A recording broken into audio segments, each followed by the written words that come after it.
I watched Robert's face drain of color as he read my business card. Madeline Foster, investigative journalist. His hand trembled slightly, the same hand that had signed my termination papers 8 months ago when I was just another loyal employee who believed his "we're family" speeches. Now I was back, and this time, I held all the cards. I was 34 years old when I learned that loyalty is a one-way street. My name is Madeline Foster, and back then, I was the kind of employee every company claims they want. The kind who actually believed in mission statements. Every morning at 7:15 a.m., I'd swipe my badge at Hartwell Industries with genuine pride. Marketing manager, level 3, decent salary, great benefits, and a 12-year-old daughter named Emma who needed both. Emma has type 1 diabetes, which means our lives revolve around insulin, blood sugar checks, and medical bills that could choke a horse. But I had insurance. I had stability. I had Robert Hartwell's promise that we were all family here. Robert built Hartwell Industries from nothing, and he never let anyone forget it. Tall guy, salt and pepper beard, the kind of smile that made you want to work harder just to earn his approval. He'd walk the halls calling people by name, remembering birthdays, asking about sick relatives. During all-hands meetings, he'd lean against his podium like he was chatting with friends at a barbecue. "We're not just a company," he'd say, eyes twinkling with what seemed like genuine warmth. "We're a family, and families stick together through good times and bad." God, I ate that up with a spoon. When my friend Sarah would roll her eyes about corporate BS, I'd defend Robert like he was my actual brother. When the company asked us to work unpaid overtime during challenging market conditions, I stayed until midnight without complaint. When new hires looked overwhelmed, I'd mentor them with Robert's mantras, flowing from my lips like gospel. The company values weren't just posted on walls. They lived in my chest, right next to my heart. Then there was the profit-sharing plan, Hartwell's crown jewel benefit. After 18 months of employment, you'd vest in the company's success. Real money, life-changing money. I was 17 months in, counting down like a kid waiting for Christmas. That money would cover Emma's medical expenses for years, maybe even let us move to a better school district. Makes sense, right? Stay loyal, work hard, get rewarded. Tuesday morning, October 15th. Robert's assistant called my extension. "Mr. Hartwell would like to see you in his office." Her voice was different somehow, flatter.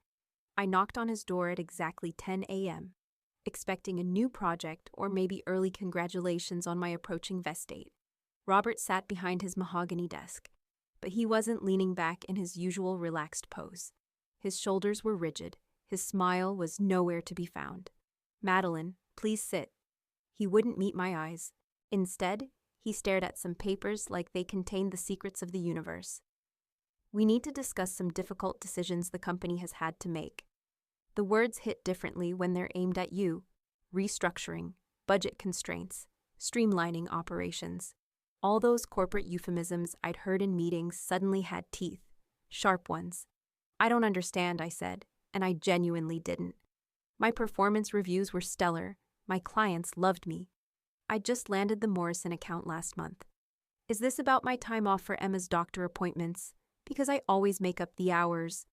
Sometimes families have to make hard choices. Robert finally looked at me, but his eyes were cold as January. "Your position is being eliminated effective immediately." The room tilted. Actually tilted. I gripped the arms of my chair and tried to process what was happening. This had to be a mistake, a test, some kind of horrible misunderstanding. But the security guard waiting outside his door suggested otherwise. What I didn't know then, what I couldn't have imagined in my naive, loyal little brain, was that this betrayal would transform me into something Robert never saw coming. Someone with the power to expose every lie he'd ever told. The security guard's name was Mike. I'd brought him coffee every Friday for over a year. Nice guy, always asked about Emma's soccer games. That Tuesday, he couldn't look at me while he watched me pack my desk. Funny how 18 months of loyalty fits into a single cardboard box. The elevator ride down felt like falling through concrete. My badge, the one I'd swiped with such pride for 17 months and 3 weeks, got tossed into security's collection bin with a plastic clink. Just another piece of company property returned to inventory. But here's the thing about betrayal. It doesn't just hurt. It teaches. 6 months later, I was sitting in a cramped apartment that smelled like old carpet and broken dreams. Emma was at school, and I was hunched over my laptop, scrolling through job boards like a digital slot machine that never paid out. Cobra payments had eaten through most of my savings. Emma's insulin costs were climbing faster than my credit card debt. That's when I made a decision that would change everything. Instead of begging for another corporate job where some other Robert could toss me aside, I decided to become the person Robert should fear most, someone who asks uncomfortable questions for a living. The Accelerated Journalism Certification Program at the community college cost exactly $3,200. Most of my remaining severance pay. Emma thought I'd lost my mind. "Mom, you're going back to school? At your age?" Out of the mouths of 12-year-olds, right? The program was intense. 6 months of cramming legal ethics, investigative techniques, and interview skills into my brain while Emma did homework at the kitchen table beside me. My professors were mostly burned out, newspaper veterans who'd watched their industry crumble, but they knew how to dig for truth. Professor Martinez, a former crime reporter with nicotine-stained fingers, taught us something crucial. Corporations aren't people, despite what the Supreme Court says. They're machines designed to maximize profit. When they hurt people, it's rarely personal. It's systematic. And systematic problems leave patterns. That word stuck with me. Patterns. Corporate Accountability Weekly wasn't exactly the Washington Post.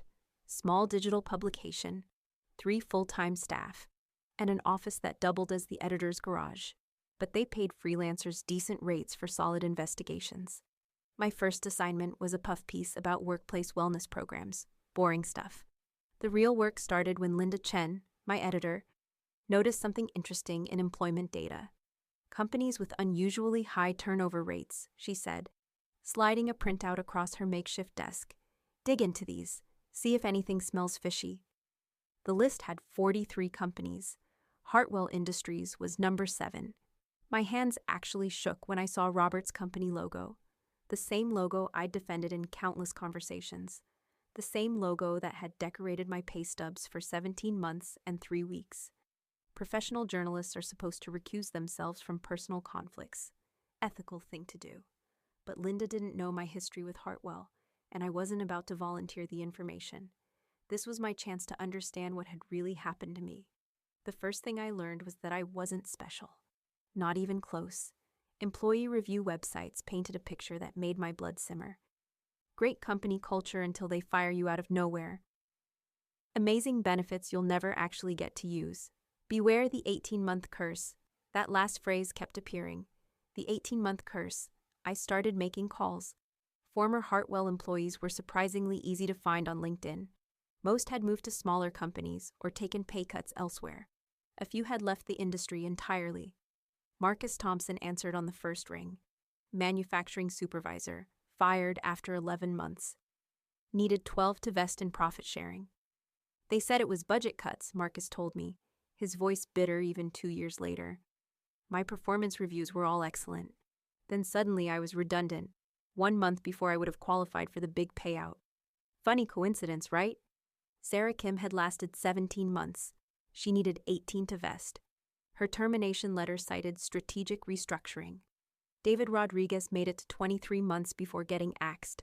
His vesting period was 24 months. The pattern wasn't just clear, it was surgical. Robert's family company was systematically cutting employees just before they could claim their promised benefits. The math was brutal. Each prevented vesting saved the company anywhere from $15,000 to $45,000, depending on the employee's salary level. Multiply that by dozens of terminated employees, and you're looking at millions in savings. But let's not forget the human cost. Marcus had to move his kids to a cheaper school district. Sarah couldn't afford her wedding. David lost his house. Then there was Emma's story. My daughter's blood sugar had been erratic for months after my firing. Stress, inconsistent medical care, and my rationing of test strips had turned her management routine into a nightmare. She'd ended up in the ER twice because I'd been calculating insulin doses like a desperate accountant, trying to make supplies last until I could afford more. The investigation consumed me. Every terminated employee had a story that echoed my own. Glowing performance reviews followed by sudden business necessity terminations. Company values that evaporated the moment they became expensive. I spent 3 months gathering testimonies, documenting patterns, and building a case that would make any prosecutor smile. But I needed one more piece. The centerpiece that would tie everything together. I needed to confront Robert himself. The plan was elegant in its simplicity. I'd request an interview under false pretenses. Let him perform his family values routine while I recorded every word. Then I'd reveal who I really was, and watch his reaction when he realized the employee he'd discarded had become someone with the power to destroy everything he'd built. Linda loved the idea. Corporate executives always think they're untouchable, she said. They never expect their victims to fight back professionally. The hardest part was making the call to request the interview. Robert's assistant, a different one now, apparently they had high turnover in that position too, was cheerfully accommodating. Mr. Hartwell loves talking about our company culture, she bubbled. How about Thursday at 2 p.m.? Perfect. Emma noticed my mood change as the interview approached. You're different, Mom. Stronger somehow. She was right. The investigation had given me something I'd lost in that security escort 8 months ago. Purpose. Power. The ability to hold people accountable for the damage they cause. But I was also terrified. What if Robert refused to see me once he realized who I was? What if he lawyered up immediately? What if I'd spent months building a case that would crumble the moment I walked into his office? Thursday morning, I put on my best professional outfit and checked my recording equipment twice. The woman heading to Hartwell Industries that day wasn't the same broken employee who'd been escorted out 8 months earlier. That woman had been naive enough to believe in corporate family values. This woman knew exactly what those pretty words were worth. The receptionist didn't recognize me. Why would she? The last time I'd been in this building, I was being escorted out like a common criminal. Now I sat in the same waiting area where I used to grab coffee before meetings, but everything felt different. The motivational posters on the walls looked like lies printed in fancy fonts. Ms. Foster, Mr. Hartwell will see you now. My recording device was already running in my purse. Small thing, barely bigger than a thumb drive. The beauty of modern technology, you can document someone's downfall without them knowing it's happening. Robert stood as I entered, all smiles and corporate charm. He'd aged a bit, more gray in that perfectly groomed beard.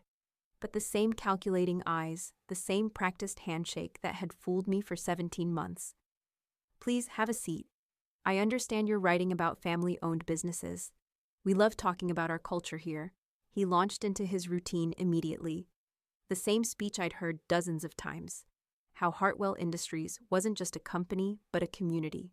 How every employee mattered. How they treated people with respect and dignity. I let him talk. Every word was going into my digital evidence file. We've built something special here, Robert continued, leaning back in his chair like he owned the world, which, in this building, he basically did. It's not about the bottom line. It's about people, about loyalty, about creating something that lasts. The irony was so thick you could cut it with a knife. I pulled out my business card and slid it across his desk. Before we continue, I should properly introduce myself. Robert glanced down casually, then froze. His face went through several colors, red, white, then an interesting shade of green. The confident executive vanished, replaced by something much more human, much more scared. Madeline Foster, investigative journalist. I kept my voice steady, professional. Though you might remember me as the marketing manager you fired 8 months ago, 1 month before my profit-sharing benefits would have vested. The silence stretched between us like a rubber band about to snap. Robert's hand, the same hand that had signed my termination papers, was trembling slightly as he set down my card. I think there's been some misunderstanding, he started, but I held up my hand. No misunderstanding. I've spent 3 months documenting a pattern, Robert. Marcus Thompson, fired at 11 months. Sarah Kim, terminated at 17 months. David Rodriguez, let go at 23 months. All just before their benefits vested. All told it was for business reasons. Robert's lawyer instincts kicked in. These are normal business decisions. Market conditions require... Save it. I opened my notepad, though I already knew these numbers by heart. 43 employees terminated in the past 2 years. Total savings in prevented profit-sharing payouts, approximately $1.2 million. That's quite a business strategy you've got there. His face hardened. The mask slipped completely. What do you want? The truth, on record, about why you systematically destroy people's lives to pad your margins. Robert tried a different approach, leaned forward like we were old friends. Look, Madeline, I understand you're upset about how things ended. Maybe we can work something out. A consulting contract, perhaps? Retroactive benefits? There it was, the bribe wrapped in corporate speak. You're offering me hush money? I'm offering you an opportunity to resolve this privately, business to business. The recording device in my purse was capturing every word, every admission, every pathetic attempt to buy my silence. Here's what's going to happen, I said, standing up. My story publishes Monday morning. Your family values company is about to discover what accountability looks like. Robert's composure finally cracked. You can't prove any systematic wrongdoing. These were legitimate business decisions made during challenging times. Actually, I can prove it. Employment records, performance reviews, termination dates cross-referenced with vesting schedules. Your own words about difficult decisions and family sacrifices. It's all documented. I headed for the door, then turned back. Oh, and Robert? Emma's doing much better now. Consistent medical care will do that for a diabetic child. No thanks to your family values. The door closed behind me with a satisfying click. The real work was just beginning. Monday morning, 9 a.m. My story went live on Corporate Accountability Weekly's website. Family values or corporate greed. Inside Hartwell Industries' systematic employee betrayal. Not the catchiest headline, but it got the job done. By noon, my phone was ringing nonstop. Local news stations, labor attorneys, the Department of Labor's investigative unit. Robert's lawyers, naturally. I let those calls go to voicemail. The real satisfaction came from the employees. Current and former Hartwell workers started reaching out through the website's contact form. Marcus called to thank me, his voice thick with emotion. Finally, someone listened. Someone cared enough to dig deeper. Sarah Kim sent an email. Reading your article felt like vindication. I thought I was crazy, thinking they fired me on purpose. But the best message came from Emma. She'd seen the article and left a note on my laptop. Mom, I'm proud of you. You turned something terrible into something that helps people. The investigation triggered a cascade I never expected. The state attorney general opened a formal inquiry. 3 class action lawsuits filed within 2 weeks. The IRS launched an audit, questioning whether Hartwell's termination patterns constituted tax fraud. Robert tried damage control, naturally, press releases about disgruntled former employees, and misleading journalism. His lawyers sent threatening letters that Linda and I framed for the office wall. None of it worked. The evidence was too solid, the pattern too obvious. Within 6 months, Hartwell Industries agreed to a settlement. Retroactive profit sharing, payments for 43 terminated employees, punitive damages for emotional distress, new oversight requiring independent review of all terminations within 6 months of benefit vesting. My portion of the settlement covered Emma's medical expenses for the next 5 years, but honestly, the money wasn't the real victory. The real victory was watching Robert's family values company face actual consequences for treating families like disposable assets. These days, I write full-time for Corporate Accountability Weekly. Turns out, corporate exploitation is a growth industry. Who knew? Companies keep finding creative ways to screw over their employees, and I keep finding creative ways to expose them. Emma's blood sugar is stable now. Consistent medical care, regular checkups. No more rationing insulin like we're preparing for the apocalypse. She's thriving in ways that were impossible when I was counting every test strip. But the best part? Robert's company culture has changed. Not by choice, obviously. Court-ordered oversight tends to modify behavior pretty quickly. Current Hartwell employees tell me they actually get to keep their benefits now. Sometimes the family metaphor works both ways. Sometimes the kids grow up and hold the parents accountable.